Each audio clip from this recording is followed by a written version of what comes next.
हरे कृष्ण। श्रीमान चितामित्र प्रभु जी के द्वारा लिखित श्री भगवान ने कहा, भगवद गीता कथा रूप के अंतर्गत अध्याय संख्या 1 श्लोक संख्या 39 का पाठ, अनुवाद तथा व्याख्या इस प्रकार है। श्लोक: कुलक्षये प्रणश्यन्ति कुलधर्मः सनातनः, धर्मे नष्टे कुलं कृत्स्नम् अधर्मोऽभिभवत्युत।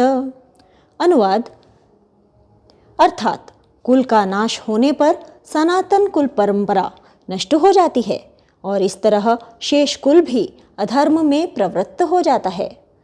भगवद गीता 1:39। इस श्लोक में अब प्रभु जी के द्वारा व्याख्या। इस श्लोक में अर्जुन श्री कृष्ण के समक्ष कुल विनाश से होने वाले दोषों का वर्णन कर रहे हैं। इसके पिछले श्लोक में अर्जुन ने कहा था, हम क्यों ना इस पाप से छूटने का विचार करें, क्योंकि हम कुल विनाश से होने वाले दोष देख रहे हैं। अब यहाँ पर अर्जुन ने कुल विनाश से होने वाले 2 प्रकार के दोषों का वर्णन किया है, जो एक के बाद एक करके उत्पन्न होते हैं। कुल विनाश से होने वाला पहला दोष है सनातन कुल धर्मों का लोप। यहाँ पर सनातन का अर्थ है बहुत समय से चला आ रहा। यदि सनातन का अर्थ यह माना जाए कि जिस वस्तु का न तो आदि है और न अंत है, वह वस्तु सनातन है, तो फिर यहाँ सनातन धर्म के नष्ट होने का प्रश्न ही नहीं उठता। परंतु यहाँ पर हमें सनातन का अर्थ प्राचीन ही समझना चाहिए। अर्जुन को कुरुवंश के अत्यंत प्राचीन रीति रिवाजों की चिंता है कि वे कहीं लुप्त न हो जाएं। चूँकि यहाँ पर शब्द हैं कुल धर्मः, अर्थात बहुत से कुल धर्म। बहुत से कुल धर्म का अर्थ हुआ कुल के लिए अनेक प्रकार के नियम, जिनका पालन करने से व्यक्ति का अंतःकरण शुद्ध होता है। कुरुवंश के विषय में श्री कृष्ण ने भी धृतराष्ट्र की सभा में कुछ बातें कही थीं। जिस समय श्री कृष्ण संधि का प्रस्ताव करने के लिए हस्तिनापुर में आए थे, श्री कृष्ण ने कहा था, इस समय राजाओं में कुरुवंश ही सबसे श्रेष्ठ माना जाता है। इसमें शास्त्र और सदाचार का सम्यक आदर है तथा और भी अनेकों शुभ गुण हैं। अन्य राजवंशों की अपेक्षा कुरुवंशियों में कृपा, दया, करुणा, मृदुता, सरलता, क्षमा और सत्य ये विशेष रूप से पाए जाते हैं। फिर श्री कृष्ण ने धृतराष्ट्र से कहा, हे राजन, हर प्रकार के गुणों से गौरवान्वित इस वंश में आपके कारण यदि कोई अनुचित बात हो तो यह उचित नहीं है।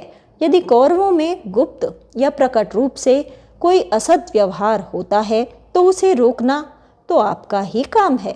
दुर्योधन यदि आपके पुत्र धर्म की ओर से मुंह फेर कर क्रूर पुरुषों के से आचरण करते हैं, अपने खास भाइयों के साथ इनका अशिष्ट पुरुषों का सा आचरण है तथा चित्त पर लोभ का भूत सवार हो जाने से इन्होंने धर्म की मर्यादा को एकदम छोड़ दिया है। ये सब बातें आपको मालूम ही हैं। यह भयंकर आपत्ति इस समय कौरवों पर ही आई है। बाद में श्री कृष्ण ने दुर्योधन को समझाते हुए कहा, कुरुनंदन, मेरी बात सुनो। इससे तुम्हें और तुम्हारे परिवार को बड़ा सुख मिलेगा। तुमने बड़े बुद्धिमानों के कुल में जन्म लिया है। तुम जो कुछ करना चाहते हो वैसा काम तो वे लोग करते हैं जो नीच कुल में पैदा हुए हैं तथा दुष्ट चित्त और निर्लज्ज हैं। इन सभी बातों से दुर्योधन ने जब अपने दुष्ट विचारों को नहीं छोड़ा तथा सभा के बाहर जाकर दुशासन, कर्ण तथा शकुनी से मिलकर श्री कृष्ण को बंदी बनाने के लिए सेना सजाने लगा, उस समय धृतराष्ट्र ने उसे सभा के अंदर बुलाकर कहा, याद रख, तुझ जैसा मूढ़ और कुल कलंक पुरुष जो कुछ करने का विचार करेगा वह कभी पूरा नहीं होगा। उससे सत्पुरुष तेरी निंदा करेंगे। इन बातों से पता चलता है कि दुर्योधन जिस प्रकार कुरुवंश को कलंकित कर रहा है उस प्रकार अर्जुन नहीं करना चाहते। परंतु यहाँ पर एक बात पर ध्यान देना होगा। अर्जुन को तो केवल अपने कुल धर्म की ही चिंता है, परंतु श्री कृष्ण को तो संपूर्ण पृथ्वी पर धर्म की स्थापना करना है। गीता के 4 अध्याय के 8वें श्लोक में श्री कृष्ण कहते हैं, परित्राणाय साधूनां विनाशाय च दुष्कृतां धर्म संस्थापनार्थाय संभवामि युगे युगे। अर्थात भक्तों का उद्धार करने, दुष्टों का विनाश करने तथा धर्म की फिर से स्थापना करने के लिए मैं हर युग में प्रकट होता हूँ। यहाँ पर यद्यपि कुल का नाश हो रहा है, परंतु इस कुल के ही अंदर पांडवगण साधु हैं तथा धृतराष्ट्र के पुत्र दुष्कृती हैं। इसलिए श्री कृष्ण पांडवों की रक्षा करेंगे तथा धृतराष्ट्र के पुत्रों का विनाश करेंगे। यहाँ तक, क्षमा कीजिए, जहाँ तक कुल के धर्म की बात है, श्री कृष्ण इस कुल के धर्म की भी रक्षा करेंगे। यद्यपि अर्जुन का विचार ठीक है कि कुल विनाश से कुल का धर्म नष्ट हो जाता है, परंतु श्री कृष्ण के सभी कार्य अचिंत्य है। इसीलिए ब्रह्म संहिता में श्री कृष्ण को अचिंत्य गुण स्वरूपम कहा गया है। श्री कृष्ण का अचिंत्य गुण यही है कि यहाँ पर कुल का नाश तो अवश्य होगा, परंतु कुल धर्म का नाश नहीं होगा।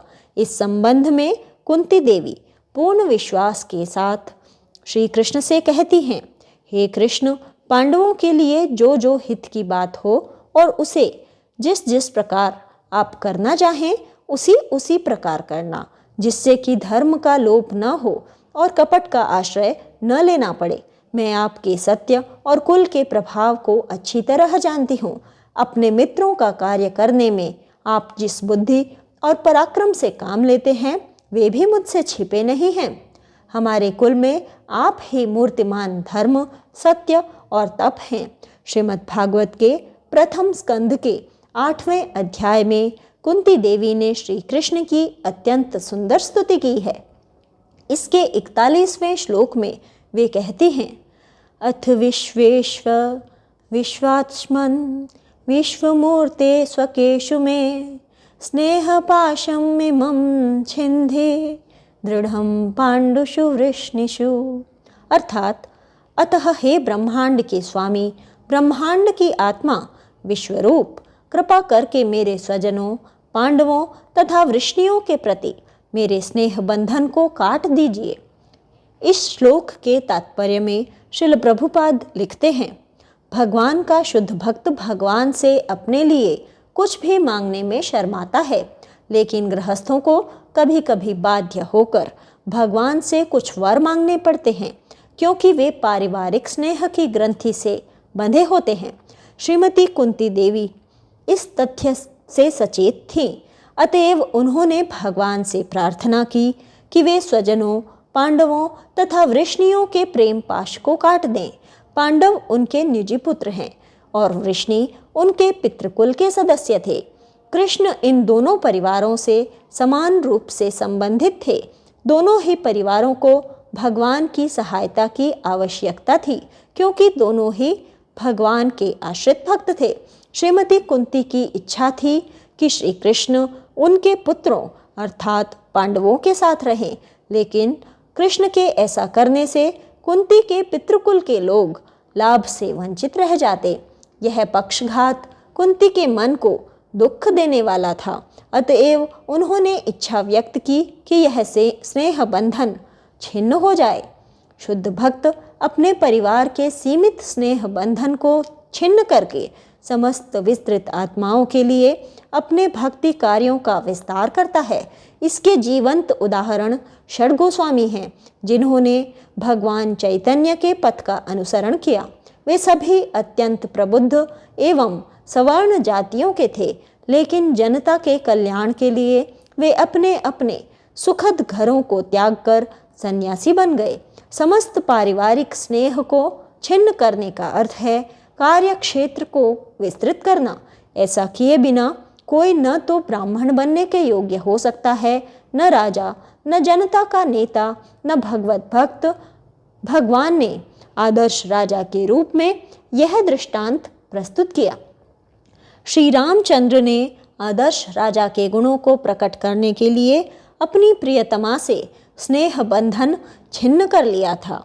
ब्राह्मण, भक्त, राजा या जननेता को अपने अपने कर्तव्य पालन में उदारचेता होना चाहिए। श्रीमती कुंती देवी इस तथ्य से अवगत थीं और अबला होने के कारण उन्होंने पारिवारिक स्नेह के बंधन को छिन्न करने के लिए प्रार्थना की। भगवान को विश्वेश या विश्वात्मा कहकर संबोधित किया गया है, जो पारिवारिक प्रेम की कठिन ग्रंथि को काटने में उनकी शक्तिमयी क्षमता को बताने वाला है।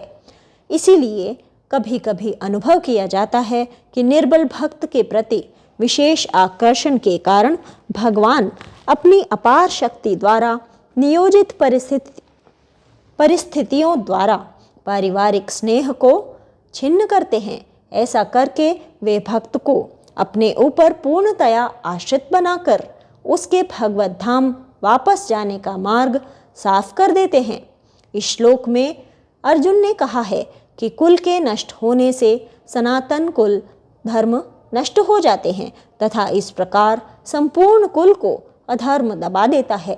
अब यहाँ पर प्रश्न उठता है कि यदि कुल का विनाश हो जाएगा तो फिर प्रश्न ही कहाँ उठता है कि संपूर्ण कुल को अधर्म दबा देगा।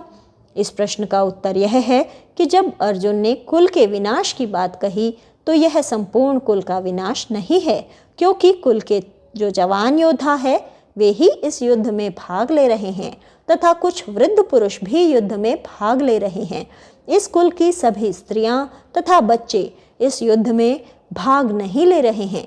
तो अर्जुन का कहना है कि यदि कुल के जिम्मेदार लोग इस युद्ध में मारे जाएंगे तो कुल में जो स्त्रियां तथा बच्चे बचेंगे उन्हें धर्म की शिक्षा देने वाला कोई भी नहीं बचेगा तथा इस प्रकार संपूर्ण कुल को अधर्म दबा देगा। इससे यह पता चलता है कि क्षत्रिय के परिवार में जो बालक पैदा होते थे उन्हें क्षत्रिय धर्म का प्रशिक्षण भी दिया जाता था ताकि वे बालक क्षत्रिय कहला सकें। ऐसा नहीं है कि केवल क्षत्रिय के परिवार में जन्म लेने मात्र से कोई व्यक्ति क्षत्रिय बन जाए। श्रील प्रभुपाद कहा करते थे कि जिस प्रकार वकील के पुत्र के रूप में जन्म लेने मात्र से कोई व्यक्ति वकील नहीं बन जाता, उसी प्रकार कोई व्यक्ति ब्राह्मण के परिवार में जन्म लेने मात्र से ब्राह्मण नहीं बन सकता, उसे प्रशिक्षण की आवश्यकता है।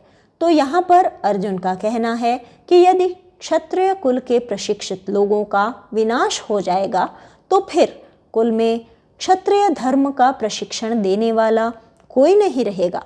क्षत्रिय कुल में जो बालक उत्पन्न होता है उसे जिन कार्यों में प्रशिक्षण मिलना चाहिए उनमें से कुछ ये हैं। 1. क्षत्रिय को दान करना चाहिए किंतु मांगना नहीं चाहिए। 2. क्षत्रिय को यज्ञ करना चाहिए किंतु कराना नहीं चाहिए। 3. क्षत्रिय को वेदों का अध्ययन करना चाहिए किंतु वेद पढ़ाना नहीं चाहिए। 4. क्षत्रिय को प्रजा का पालन करना चाहिए। 5. क्षत्रिय को लुटेरों को मारने में चौकस रहना चाहिए। 6. क्षत्रिय को धर्मोपार्जन के लिए युद्ध भी करना चाहिए तथा रणभूमि में पराक्रम भी दिखाना चाहिए। 7. क्षत्रिय को ब्राह्मण, गौ, स्त्री, बालक तथा वृद्ध की विशेष रूप से रक्षा करनी चाहिए। ये सभी कार्य क्षत्रियों के कुल के धर्म हैं। श्रीमद् भागवत के 8वें स्कंध के 19वें अध्याय के 3 श्लोक में भगवान वामन देव बलि महाराज के कुल धर्म का वर्णन करते हुए कहते हैं, मुझे ज्ञात है कि आज तक तुम्हारे कुल में कोई ऐसा व्यक्ति नहीं जन्मा है जो संकीर्ण मन वाला या कंजूस हो। न तो किसी ने ब्राह्मणों को दान देने से मना किया है, न दान देने का वचन देकर कोई उसे पूरा करने से विमुख हुआ है।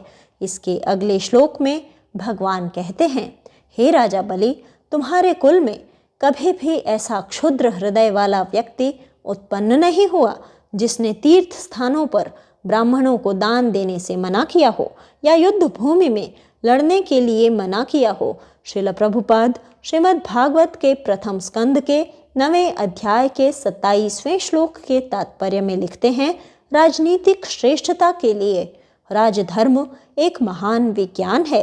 राजाओं को दानवीर बनने की विधिपूर्वक शिक्षा दी जाती थी, न कि केवल कर संग्राहक बनने की। उन्हें अपनी प्रजा की संपन्नता के लिए ही यज्ञ करने की शिक्षा दी जाती थी। प्रजा को मोक्ष प्राप्त कराना राजा का सबसे बड़ा कर्तव्य था। पिता, गुरु तथा राजा को कभी भी जन्म, मृत्यु, व्याधि तथा जरा से प्रजा को मुक्ति कराने के मार्ग पर लापरवाह नहीं होना चाहिए। यदि ये प्रारंभिक कर्तव्य सही ढंग से संपन्न हो जाएं, तो फिर जनता द्वारा बनाई गई सरकार की कोई आवश्यकता नहीं रह जाती। आजकल लोग छद्म मतों के बल पर शासन अधिकार पा तो लेते हैं, लेकिन उन्हें राजा के मूल कर्तव्यों का प्रशिक्षण कभी नहीं मिलता और हर एक के लिए ऐसा कर पाना संभव भी नहीं है। ऐसी परिस्थितियों में अप्रशिक्षित प्रशासक प्रजा को सभी प्रकार से सुखी बनाने के प्रयास में कहर ढाता है। दूसरी ओर ये अप्रशिक्षित प्रशासक धीरे धीरे चोर तथा उचक्के बन जाते हैं और अस्थिर राज्य पर करों में वृद्धि करते जाते हैं, जिससे प्रशासन के लिए धन प्राप्त हो, लेकिन यह सब व्यर्थ होता है। एक गुणवान राजा जनता का आदर्श होता है। अतः यदि राजा पुण्यात्मा, धर्मात्मा, शौर्यवान तथा दानवीर होता है, तो जनता भी सामान्यतया उसका अनुकरण करती है। ऐसा राजा आलसी, विषयी व्यक्ति नहीं होता जो प्रजा पर आश्रित रहता हो, अपितु चोरों तथा डाकुओं का वध करने में सदैव सतर्क रहता है। पुण्यात्मा राजा कभी भी व्यर्थ की अहिंसा के नाम पर डाकुओं तथा चोरों पर दया नहीं करता था। डाकुओं तथा चोरों को इस प्रकार दंडित किया जाता था कि भविष्य में कोई सुनियोजित ढंग से ऐसे दुष्कर्म करने का साहस न करे। आज की तरह ऐसे डाकू तथा चोर कभी भी प्रशासन चलाने के लिए नहीं होते थे। इस श्लोक में अर्जुन को इसी बात की चिंता है कि यदि राजाओं के कुल धर्म का विनाश हो जाएगा तो किस प्रकार का अधर्म राजाओं में फैल जाएगा। श्रील प्रभुपाद आगे लिखते हैं, तब कर लगाने के नियम सरल थे, न तो कोई जबरदस्ती की जाती थी न घुसपैठ। राजा को प्रजा की उपज का 1/4 लेने का अधिकार था। किसी को इतना देने में कोई एतराज भी नहीं था, क्योंकि पुण्यात्मा राजा होने तथा धार्मिक एकता होने के कारण प्रचुर प्राकृतिक संपत्ति रहती थी, यथा अन्न, फल, फूल, रेशम, कपास, दूध, हीरे जवाहरात, खनिज आदि। अतएव कोई भी भौतिकता की दृष्टि से दुखी नहीं रहता था। प्रजा कृषि तथा पशुधन में समृद्ध थी, अतएव उसके पास प्रचुर अन्न, फल तथा दूध था और उन्हें साबुन, सौंदर्य प्रसाधन, सिनेमा तथा मदिरालयों की कृत्रिम आवश्यकता न थी। राजा का कार्य था कि वह यह देखे कि मानवता की संचित शक्ति का सही ढंग से उपयोग हो रहा है। मानव जीवन पशु जैसी इच्छाओं की पूर्ति के लिए नहीं, अपितु आत्म साक्षात्कार के लिए है। सरकार की योजना इस विशिष्ट उद्देश्य की पूर्ति के लिए होती थी। फलतः राजा को उचित रीति से मंत्रियों का चुनाव करना होता था, मतों के बल पर नहीं। मंत्री, सेना नायक तथा सामान्य सिपाही तक व्यक्तिगत योग्यताओं के आधार पर चुने जाते थे और अपने अपने पदों पर नियुक्त होने के पूर्व राजा उन पर पूरी निगरानी रखता था।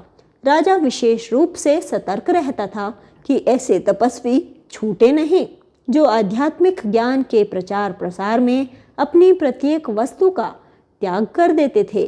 राजा भली भांति जानता था कि भगवान कभी भी अपने अनन्य भक्तों का तिरस्कार नहीं सह सकते। ऐसे तपस्वी उन चोर उचक्कों के भी विश्वस्त नायक होते थे जो इन तपस्वियों की आज्ञाओं का कभी उल्लंघन नहीं करते थे। राजा निरक्षरों, असहायों तथा विधवाओं को विशेष सुरक्षा प्रदान करता था।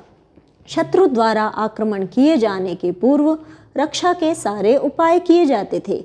कर प्रणाली सरल थी और इसका उद्देश्य संचित कोष को बढ़ाना होता था, लोगों को लूटना नहीं।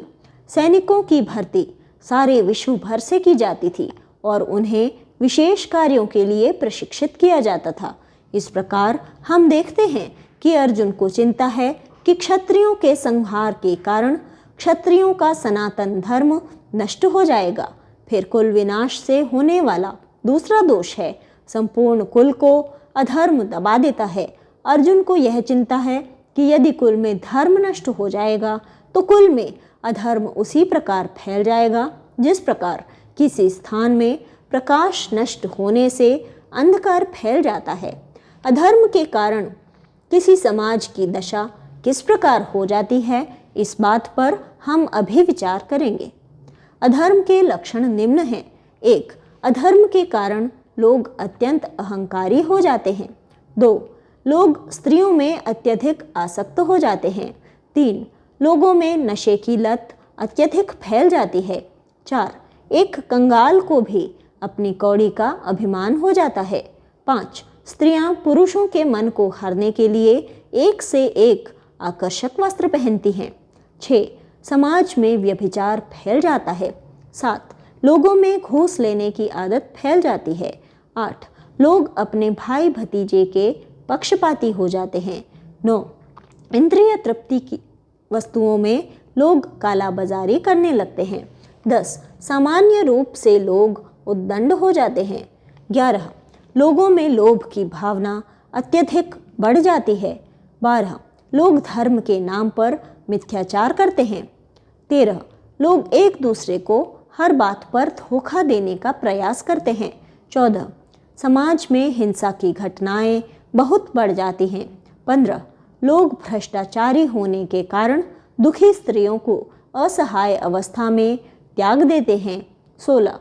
लोग गैर जिम्मेदार होने के कारण बच्चों का पालन तथा उनकी रक्षा नहीं करते।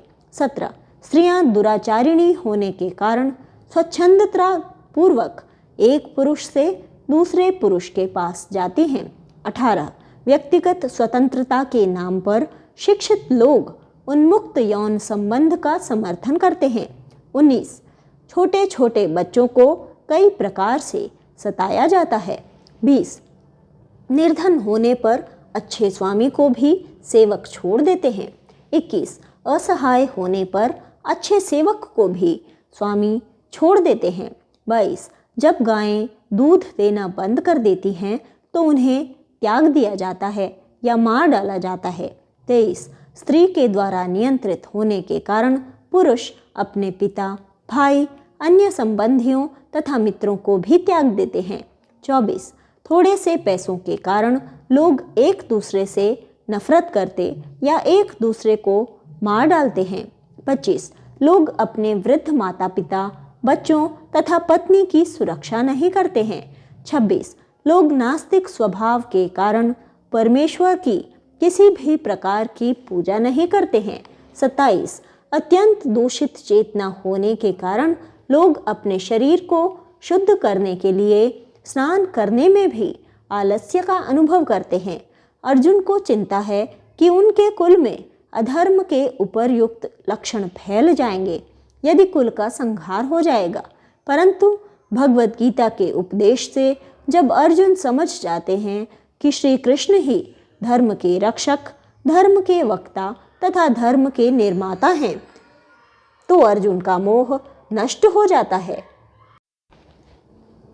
तब अर्जुन ने श्री कृष्ण को परम पवित्र कहकर स्तुति की। श्री कृष्ण परम पवित्र हैं, इसका अर्थ है कि जहाँ श्री कृष्ण हैं वहाँ पर अधर्म उसी प्रकार नहीं रह सकता जिस प्रकार सूर्य के समक्ष अंधकार नहीं रह सकता। 11वें अध्याय के 18वें श्लोक में अर्जुन श्री कृष्ण से कहते हैं, त्वमव्ययः शाश्वत धर्म गोप्ताः, अर्थात आप अविनाशी हैं तथा आप ही सनातन धर्म की रक्षा करने वाले हैं। जिस प्रकार श्री कृष्ण की उपस्थिति से अधर्म के सभी प्रभाव दूर होते हैं, उसी प्रकार कलयुग में हरे कृष्ण महामंत्र के कीर्तन से कली रूपी अधर्म के सभी प्रभाव दूर होते हैं तथा मानव समाज में धर्म की स्थापना होती है। हरे कृष्ण इति।